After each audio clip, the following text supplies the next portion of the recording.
Hello everyone. तो हमने कल चैप्टर नंबर फर्स्ट को कंप्लीट कर दिया था और उसकी नोट्स भी आपको नीचे मिल गई थी। कुछ लोगों ने मेरे को पर्सनली मैसेज करके पूछा था कि सर वो पीडीएफ डाउनलोड कैसे करनी है। तो पहले उसमें कुछ मैंने सेटिंग रखा था कि आप लोग मेरे को ईमेल करेंगे तो मैं उसमें आपको परमिशन दूंगा, तब आप देख पाओगे। बट मैंने अभी उसको सबके लिए अलाउड कर दिया है कि कोई भी इंसान कभी भी उसको जाके एक्सेस कर सकता है। ठीक है, इसमें भी मैं वही देने वाला हूँ। पीडीएफ हम रीड करेंगे और यही पीडीएफ आपको नीचे डिस्क्रिप्शन में मिल जाएंगी। क्लियर। तो आज जो हम चैप्टर पढ़ने वाले हैं वो चैप्टर नंबर 2 है।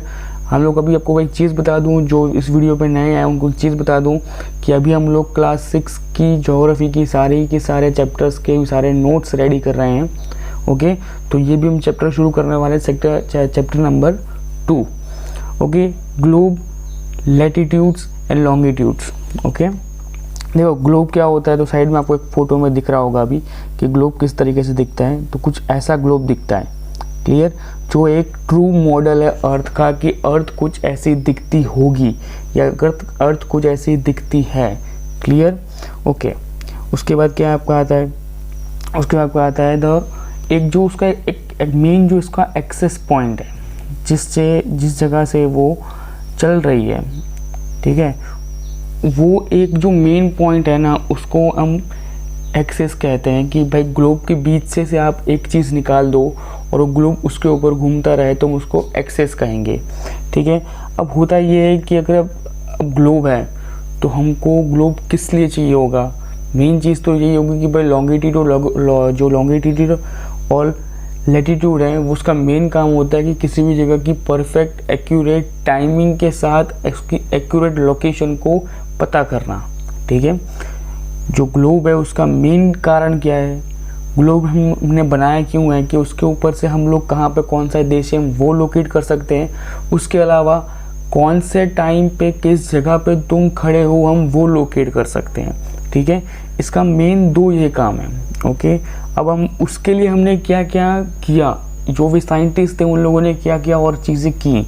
तो क्या क्या की हैं कि उन लोगों ने सबसे पहले क्या किया कि भाई एक इमेजिनरी लाइन ग्लोब के बीच में एक बना दी, जो ग्लोब को 2 इक्वल पार्ट्स में डिवाइड करती है। उसको हम कहते हैं इक्वेटर लाइन। ओके, एक और चीज़, जो इक्वेटर लाइन है वो पूरी की पूरी पैरेलल टू लैटिट्यूड है। ओके, और जो लैटिट्यूड होता है उसको मेज़र किया जाता है डिग्री के अंदर। किसमें? डिग्री के अंदर उसको मेज़र किया जाता है। 4 प्रकार के हमने लैटिट्यूड्स को डिवाइड किया है अभी। ठीक है, जो पैरेलल लैटिट्यूड्स है उनको हम लोगों ने 4 प्रकार से डिवाइड किया हुआ। कौन कौन से? तो topic of cancer, topic of Capricorns, Arctic of circle और अंटार्कटिक सर्कल। ये आपको फोटो में दिखेगा अभी, देखो दिख रहा है। ऊपर नॉर्थ पोल है, नीचे साउथ पोल है, बीच में इक्वेटर है जो 0 पे है। उसके ऊपर देखो जो ऊपर नॉर्थ की तरफ जाते हैं, जब हम लोग नॉर्थर्न हेमिस्फीयर की तरफ ऊपर जाते हैं तो टॉपिक ऑफ कैंसर, फिर है आर्टिक सर्कल। अब इक्वेटर से नीचे आते हैं, साउथर्न पार्ट्स में आते हैं तो क्या आता है? Topic of Capricorns. उसके बाद उसके नीचे आता है आर्कटिक सर्कल। क्लियर, दोनों के बीच में इक्वल लाइन है, दोनों के बीच में इक्वल स्पेसिस हैं। ठीक है, कहीं ना कहीं कुछ भी करके आप देखो ना तो आपको पता चल जाएगा। अब ये जब तो वो था कि जो लैटिट्यूड्स में हमने डिवाइड कर दिया, पर कहीं ना कहीं किस जगह पे, बहुत जगह पे ऐसा था कि सनलाइट्स डायरेक्ट आ रही थी, कुछ जगह पे सनलाइट बहुत लाइट आ रही थी, तो उसको भी हमने हीट जोन ऑफ अर्थ के रूप में उसको डिवाइड किया। किस तरीके से? तो इस तरीके से, जो उसका बीच का जोन है उसको हम ट्रॉइड जोन कहते हैं, वो आता है मैक्सिमम हीट वाला, कि जितने भी देश इस पूरे जोन के अंदर आते होंगे वहाँ पे आपको मोस्ट ऑफ सारे देशों के अंदर एक हीट वेव, मतलब आपको ये कह लो कि एक गर्म प्रदेश के जो होता है ना कि एक तरीके से पूरा आसपास का एरिया सारा गर्म रहता है, तो वो होता है। फिर आपका आता है द टेम्परेट जोन, जो आपको ट्रॉपिक ऑफ कैंसर और ट्रॉपिक ऑफ कैप्रिकॉन्स वाला पूरा एरिया होता है। इसमें आपका मॉडरेटेड टेम्परेचर होता है, मतलब नॉर्मल टाइम टेम्परेचर होता है। उसमें कुछ ज़्यादा मतलब सीजनल वाइज चलता है कि सारी चीज़ें धीरे धीरे आती रहती हैं। फिर आपका आता है फ्रीज जोन, ठीक है। फ्रीज जोन होता है जो आपका पूरा पूरा कोल्ड क्लाइमेट होता है, जो आपका हमेशा कहाँ पे होगा, नॉर्थ पोल और साउथ पोल। नॉर्थ पोल और ये साउथ पोल आपका वही हिस्सा रहेगा जिस तरीके से आप इस पूरे एक जो आपको पिक्चर दिख रहा है अभी आपको, उसमें दिख रहा होगा कि देखो नॉर्थ पोल और साउथ पोल ही आपका फ्रीज जोन के अंदर है। क्यों? क्योंकि उसके अंदर जो सन रेज हैं, कौन सी, ये जो सन रेज हैं वो एक स्लाइटिंग, मतलब एक कहते हैं ना कि एक तिरछी रूप में वहाँ तक पहुँचती है। तो प्रॉपर वहाँ पे सनलाइट ना मिलने के कारण वो पूरा का पूरा एरिया हमेशा से वो एक कोल्ड क्लाइमेट के रूप में ही रहता है। ओके, हम बात करते हैं लॉन्गिट्यूड्स के बारे में। किसके बारे में बात करेंगे? लॉन्गिट्यूड्स। देखो पहली बात तो अगर लॉन्गिट्यूड और लैटिट्यूड्स में फ़र्क क्या होता है, तो जो लॉन्गिट्यूड है वो सीधी लाइन है और जो लैटिट्यूड्स हैं वो क्रॉस में लाइन है। हॉरिजॉन्टल जो लाइनें होती हैं, जो सीधी लाइनें आपकी हैं, वो है लॉन्गिट्यूड्स वाली। ओके, तो कहीं ना कहीं ये चीज़ें आपको दिमाग में रखनी है कि लॉन्गिट्यूड और लैटिट्यूड्स में क्या फ़र्क हो जाता है। ओके, दूसरी चीज़, जो लॉन्गिट्यूड लाइन है वो शुरू होती है नॉर्थ पोल से और साउथ पोल पे ख़त्म होती है। ओके, और जो लैटिट्यूड लाइन होती है वो पूरा का पूरा सर्कल घूमती है। ओके, ये बात आपको क्लियर रखनी है। दूसरी चीज़, अब आप पढ़ोगे मेन चीज़ें जो आपको एक मेन चीज़ें जो आपको मैं देना चाहता हूँ ना, वो इस कंटेंट के द्वारा वो ये चीज़ें हैं कि आपको कहीं और जाके सारी नोट्स को रेडी नहीं करना पड़ेगा, आपको सारी नोट्स यहीं मिल जाएंगी। तो जो लॉन्गिट्यूड्स होगा वो नॉर्थ से लेके साउथ पोल तक एक लाइन बनाते हैं, उसको हम कहते हैं मेरिट्स ऑफ द लॉन्गिट्यूड, जो 1 डिग्री शो करता है। दूसरी चीज़ कि पूरा का पूरा जो मेज़रमेंट किया जाता है, जो लॉन्गिट्यूड का ऊपर से नीचे तक का कि जो कुछ भी आपको देखना हो वो सारा का सारा मेज़र किया जाता है डिग्री के अंदर। ठीक है, और all the merits are equal in length. जितने भी आपको हॉरिजॉन्टल सीधे लाइन दिख रही है ना, जितनी भी आपको दिख रहा होगा ये पूरा टेढ़ा है, वो टेढ़ा नहीं है, वो एग्जैक्टली सीधे बनाए हुए हैं। ठीक है, वो क्यों सीधे बनाए हुए मैं आपको भी इसके नेक्स्ट लाइन में इसका आंसर दिया हुआ है। इसका नेक्स्ट आंसर क्या है? The merit which is pass through a Greenwich where the British Royal Observatory is located is called a prime merit. अब देखो मेन लॉन्गिट्यूड का एक ही मात्र यूज़ था, सबसे ज़्यादा इम्पॉर्टेंट यूज़ था कि उसके हिसाब से हम लोग प्रॉपर टाइमिंग मेज़र कर सकते थे। ठीक है, अब ग्रीनविच जो है वो आपका लंदन के अंदर लोकेटेड है और ये प्राइम मेरिट है। क्यों है?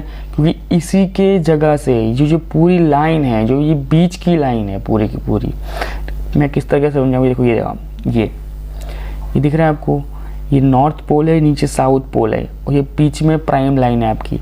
जो प्राइम लाइन है ना, ये आपके लंदन के अंदर ग्रीनविच एक जगह पे है, जो कुछ जगह ऐसे दिखती है। ये आपकी लाइन है बीच की, ये आपकी 0 लाइन है, 0 डिग्री लाइन है। इस 0 डिग्री के ईस्ट साइड पे और 0 डिग्री की वेस्ट साइड पे 180 लाइन्स हैं और उस 180 लाइन के बीच में पूरी अर्थ को हमने डिवाइड कर दिया है। क्या कर दिया है हमने? अर्थ को डिवाइड कर दिया है। ओके, देखो वही है, देखो the value of a prime merit is 0 latitude and from it we count 180 eastward and as well as the east 180 westward. समझ में आ गया? तो कहीं ना कहीं हमने इनको 2 पार्ट्स में डिवाइड कर दिया। जो बीच की लाइन थी उसको हमने कह दिया 0 डिग्री, जिसको हमने कह दिया प्राइम लाइन। उसको प्राइम लाइन कहाँ पे है? तो ग्रीनविच ब्रिटिश ऑब्जर्वेटरी लंदन के अंदर आपको लोकेटेड, जो आपका मेन जो इसका कहता है कि प्राइम लोकेशन है वो आपका कहाँ पे है? तो लंदन के अंदर है। और उसका प्रॉपर जगह कहाँ पे है? तो ग्रीनविच। कैसी दिखती है? तो ऐसे ही कुछ दिखती है, जिसको हम कहते हैं 0 डिग्री लाइन। और 0 डिग्री की ईस्ट साइड से शुरू होता है तो 180 डिग्री तक जाता है और वेस्ट साइड जाते हो तो 180 डिग्री तक जाता है। मतलब कुल मिला के दोनों 361 के आसपास तक कंप्लीट करते हैं, क्योंकि 0 डिग्री को भी हम लोग एक तरीके से एक लाइन गिनते हैं। ओके, दूसरी चीज़ देखो, मैंने आपको बताया था ना कि we can locate any point of on a globe if we know its longitude and latitude. हम किसी भी इंसान या फिर किसी भी चीज़ की अगर हम प्रॉपर लॉन्गिट्यूड और लैटिट्यूड्स हमको पता है तो हम किसी भी इंसान की परफेक्ट पिन पॉइंट लोकेशन को हम लोग ट्रैक कर सकते हैं। ओके, उसके बाद आता है आपका लॉन्गिट्यूड्स एंड टाइम। अर्थ होती है वो वेस्ट से ईस्ट की तरफ घूमती है। ओके, जो अर्थ है आपकी वो वेस्ट से ईस्ट की तरफ घूमती है, पूरा 360 का वो डिग्री का रोटेशन घूमती है, वो पूरा घूमती है 24 आवर्स के अंदर। और उसको डिफ़ाइन करने के लिए हमने उसको दो तरीके से इक्वल किया हुआ है। कहीं पे आपने देखा होगा कि 12 बजे के बाद बजते हैं 13, 14, 15, फिर कहीं बजते हैं 1, 2, 3। तो उसको हमने हमारी तरीके से हमने डिफरेंशिएट किया हुआ है कि हम लोग वो उसको दो फॉर्म में यूज़ कर सकते हैं। बट जो मेरा मेन पॉइंट है वो ये है कि किसी जगह पे अगर हाई सनलाइट जब आती है, जब बहुत प्रॉपर हाई सनलाइट होती है ना, तब सन इक्वेटर के ऊपर होता है और तब 12 बज रहे होते हैं। क्लियर? ओके। अब आता है कि स्टैंडर्ड टाइम्स, कि हमने टाइम को किस तरीके से डिवाइड किया हुआ है। ओके, तो जो स्टैंडर्ड टाइम है वो किस तरीके से डिवाइड किया हुआ है, तो लोकल टाइम जो पूरी जगह पे होता है ना, कि जब ऐसा नहीं है कि पूरे वर्ल्ड में एक जगह पे हमने किसी भी जगह पे बोल दिया कि 12 बज रहे हैं तो पूरे वर्ल्ड के अंदर 12 बज रहे होंगे, राइट? ऐसा नहीं होता। जैसे कि इंडिया के अंदर भी दो अलग अलग टाइम फ्रेम चलते थे। वो तो बाद में भारत सरकार ने डिस्कस करके इंडियन स्टैंडर्ड टाइम एक ऐसा कॉर्पोरेशन बनाने आया, ऐसी गवर्नमेंट बॉडी आई जिससे डिसाइड किया कि भाई इंडिया के अंदर किस जगह से एक प्राइम लोकेशन बनेगी और एक परफेक्ट लोकेशन के द्वारा हम पूरे इंडिया के अंदर एक टाइम जोन जो हम सबको देख सकते हैं, राइट? वो हमने डिसाइड किया था।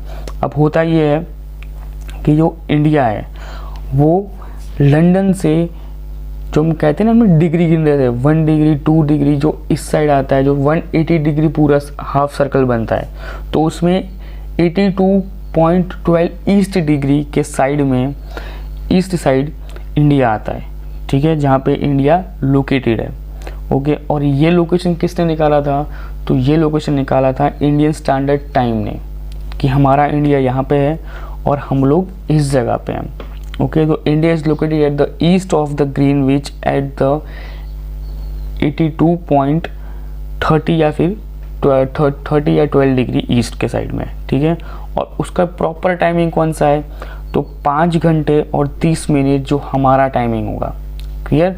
कि लंदन से लेके इंडिया के बीच में, या फिर कह लो कि उसके बीच में प्लस 5 आवर्स 30 मिनट्स का हम लोग गैपिंग हमेशा खेलते रहेंगे, राइट? जो हमारा आता है।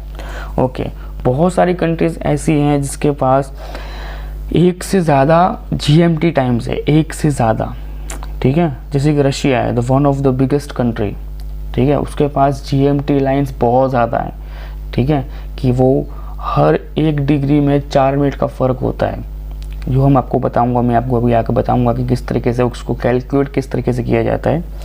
ओके, देखो ये जो मैंने पहले बता चुका हूँ कि एक परपेंडिकुलर लाइन होती है जो आपको दो हेमिस्फीयर में डिवाइड करती है, northern hemisphere and the southern hemisphere. उसके बाद आपका आता है जो इक्वेटर लाइन होती है वो रिप्रेजेंट करती है आपको 0 डिग्री लाइन को, 0 डिग्री लैटिट्यूड लाइन को रिप्रेजेंट करती है।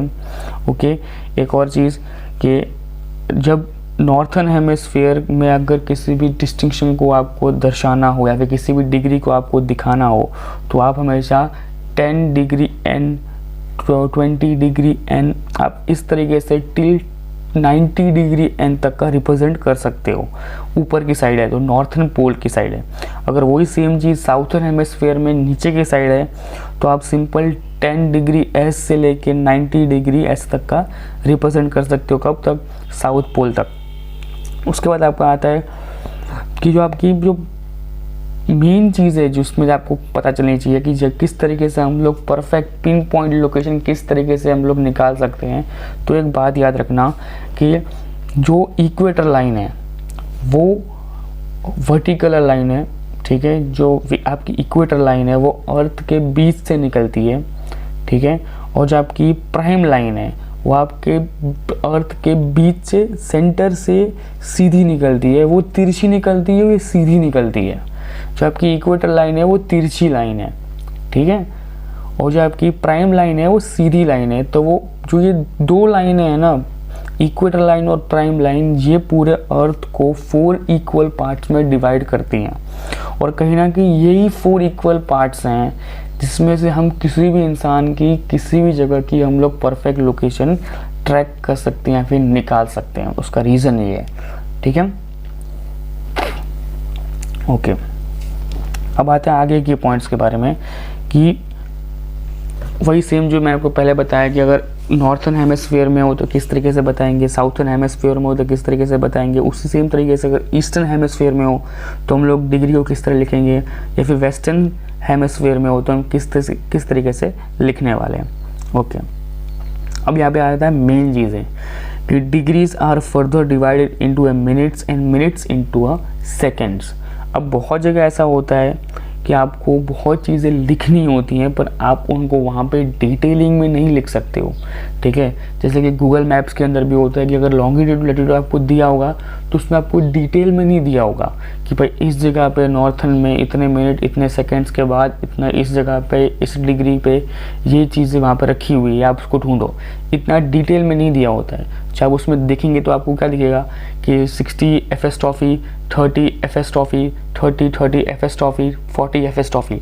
तो ये जो पूरा प्रोसेस है ये है, उसको हमने कहीं ना कहीं एक शॉर्ट फॉर्म में उसको लिख दिया है।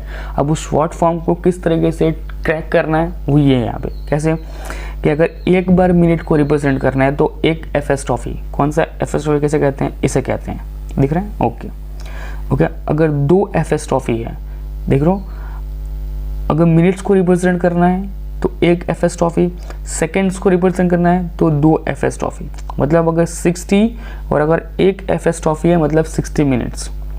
अगर वहाँ पे 2 FS टॉफ़ी आ जाते हैं मतलब 60 सेकेंड्स। क्लियर। और ये हमेशा आपका सिमिलर टू सिमिलर चलता रहेगा। Okay, topic of Cancer and the topic of Arctic are specially latitude in the northern hemisphere, they are at the 23.5 N and 66.12 N, जो कि आपका इसमें ऑलरेडी दिया हुआ है, देख लो। Arctic circle, tropic of cancer, tropic of capricorn, tropic of arctic circle, देखो इसमें आपको डिटेल में आपको दिया हुआ है। और टेंशन मतलब उसमें स्क्रीनशॉट वगैरह कुछ लेने की ज़रूरत नहीं है आपको, यही पूरी PDF आपको नीचे डिस्क्रिप्शन में मिल जाएंगी, तो वहाँ से आप डाउनलोड कर लेना। ओके ओके, और ये चीज़ मैं आपको बता चुका हूँ पहले ही कि topic of Cancer and topic of जो कैप्रिकॉर्न होता है वो आपकी हमेशा टेम्परेट जोन में होता है, जहाँ पे आपको सनलाइट्स वगैरह मिलती भी है, नहीं भी मिलती हैं, पर जो नॉर्मल वेव्स में चलती हैं। फिर आपका टोराइड जोन होता है जो आपका इक्वेटर वाला जोन होता है, जहाँ पे आपको डायरेक्ट सन की रेस मिलती है। फिर आपका फ्रोजन जोन होता है जहाँ पे सनलाइट बहुत स्लाइटली आती है, इसलिए वहाँ पे कभी ना कभी 6 महीने दिन 6 महीने रात होता है, और वहाँ पे जोन, और वो जोन पूरा का पूरा हमेशा कोल्ड जोन रहता है। ओके ओके, अब आता है कि जो आपका आर्टिक सर्कल है एंड जो आपका अंटार्कटिक सर्कल है वो हमेशा से ही ऐसे रहे हैं। उसका पूरा हिस्ट्री ऐसा रहा है कि वो हमेशा से स्टार्टिंग से जब अर्थ बना तब से लेके अभी तक वो उसी जोन के अंदर उसी वे में है, उसमें कोई चेंजेस नहीं हुआ है। इसलिए हमने उसको हमेशा कहा है कि वो फ्रीज जोन है। कि अगर किसी जगह पे कोई चेंजेस होते हैं ना तो उसका नाम इन फ्यूचर चेंज करने की हम सोचते भी हैं, बट उसको हमने फ्रीज जोन में रख दिया है कि भाई वो जब से अर्थ बना है तब से वो चीज़ वैसी की वैसी ही है। ठीक है। एक और चीज़ कि फ्रीज जोन, टेम्परेट जोन, इंटेरॉइड जोन, उन तीनों को एक नाम दिया गया, इसको हम कहते हैं हीट जोन्स। ठीक है, अलग अलग 3 प्रकार में उसको डिवाइड करके उसको हीट जोन में डिवाइड कर दिया। Okay, The sun does not shine equally all the latitude at the same time. When it's a 12 noon, it's mean it's the sun is not at all visibility at the place of other side of the earth. अगर कहीं पे 12 बज रहे हैं और exactly 12 बज रहे हैं तो इतनी कॉमन सेंस होनी चाहिए कि एग्जैक्टली उसके पीछे की साइड या अर्थ के दूसरी साइड वहाँ पे मिडनाइट वहाँ पे रात हो रही होगी, वो कंफर्म है। In fact, we can say that the time difference is at 24 hours at the 36 degree longitude apart. So equally a longitude brings a difference of 4 minutes. ठीक है, and this is the concept of the time zone. होता ये है कि हर longitude degree है वो 1 degree 4 minute को represent करती है। मतलब 2 डिग्री हुआ तो 8 मिनट प्लस, 3 डिग्री हुआ तो सीधा 12 मिनट प्लस, तो 1 डिग्री है वो इज इक्वल टू 4 मिनट्स होता है। मतलब कि अगर 24 घंटे में 360 डिग्रीज बनती हैं आपकी। ओके, और इस तरीके से टाइम कॉन्सेप्ट आपका वर्क करता है। ओके, जैसे कि मैंने आपको पहले बताया था कि बहुत सारी कंट्रीज ऐसी है जिसके अंदर आपके अलग अलग टाइम फ्रेम्स चलते हैं। ठीक है, जब लंदन से वो लाइन खींची गई थी, जब मिडल ऑफ द अर्थ के बीच से वो लाइन ग्रीनविच के लंदन में वो लाइन गई थी ब्रिटिश ऑब्जर्वेटरी के वहाँ से, तो वहाँ से किसी ने सोचा नहीं था कि भाई हम लोग हर एक डिग्री के अंदर 4-4 मिनट का गैप ऐड कर रहे हैं। तो Russia is one of the biggest country, उस कंट्री के अंदर से 11 बार टाइम जोन ट्रैवल हो रहा है। कितनी बार? 11 बार। और इंडिया के अंदर 2 बार ट्रैवल हो रहा था exactly. Okay, range of 2 hours different time, कि भाई इतना डिफरेंस था कि गुजरात के अंदर कुछ और टाइम चल रहा है और आसाम में कुछ और टाइम चल रहा है। तो ये बहुत डिफ़िकल्ट था कि अगर एक ही कंट्री के अंदर रहना है तो एक कंट्री में एक टाइम होना चाहिए। ऐसा नहीं कि भाई गुजरात में अगर 5 बज रहे हैं तो +1 2 3 +4 मिनट्स या फिर प्लस 1 घंटा कह लो, एग्जाम्पल के ले लो, गुजरात में 5 बज रहे हैं और आसाम में ऑलरेडी 6-7 बज चुके हैं, तो वो एक गलत टाइम फ्रेम पे गलत चीज़ें एक ही कंट्री के अंदर इक्वली नहीं चला सकते हम लोग, राइट। तो उसके लिए हमने क्या किया, तो उसके लिए इंडियन गवर्नमेंट ने इंडियन स्टैंडर्ड टाइम के अकॉर्डिंग एक जो परफेक्ट जो हमारी पिन पॉइंट लोकेशन थी इंडिया की, वो कौन सी बैठ रही थी, तो वो इलाहाबाद की 82.30 डिग्री ईस्ट वाली जो परफेक्ट लोकेशन थी वो बैठ रही थी। और पूरे इंडिया का स्टैंडर्ड टाइम हमने वहीं से डिसाइड किया कि भाई किस जगह पर +2 या फिर किस जगह पर +-2 कहाँ रखना है। इंडायरेक्टली ऐसा हो नहीं पाया क्योंकि हम लोगों ने पूरे अर्थ को इक्वल, पूरे अपने इंडिया को इक्वल के रूप में हमने उसको रिप्रेजेंट कर लिया था, इसलिए ऐसा कुछ हो नहीं पाया। ओके, फिर ये ग्लोब के बारे में, एक्सेस के बारे में, पोल्स के बारे में, इक्वेटर के बारे में, प्राइम मेरिडियंस के बारे में, लॉन्गिट्यूड लैटिट्यूड्स के बारे में, hemisphere, heat zone, Greenwich standard times, ये सब कुछ मैंने आपको डिटेल में बता दिया। ये आपके कुछ उसके ऑल जो मेन पॉइंट्स कह सकते हो कि वो चीज़ें दी हुई हैं, पर बाकी मैंने आपको समझा चुका हूँ। पर ये आपको मैंने ऐसे ही लिखने के दे दिया हुआ है कि अगर आपको अगर ऊपर के नोट्स में अगर कुछ समझ में नहीं आ रहा है तो आप इनको नीचे की इन नोट्स को और भी शॉर्ट फॉर्म में याद या फिर इनको पढ़ सकते हो। तो आज के लेक्चर में इतना ही। लाइक कीजिए, सब्सक्राइब कीजिए, कमेंट कीजिए और चैनल को शेयर कीजिए आगे लोगों को, जो और भी दोस्त हैं वो जो तैयारी कर रहे हैं उनके तक ये नोट्स पहुंचाइए। उनको बोलिए कि अपने आगे वाले कॉम्पिटिटिव एग्जाम में इस नोटों को जाके यूज़ करें। तो आज के लिए इतना ही। Bye bye, take care.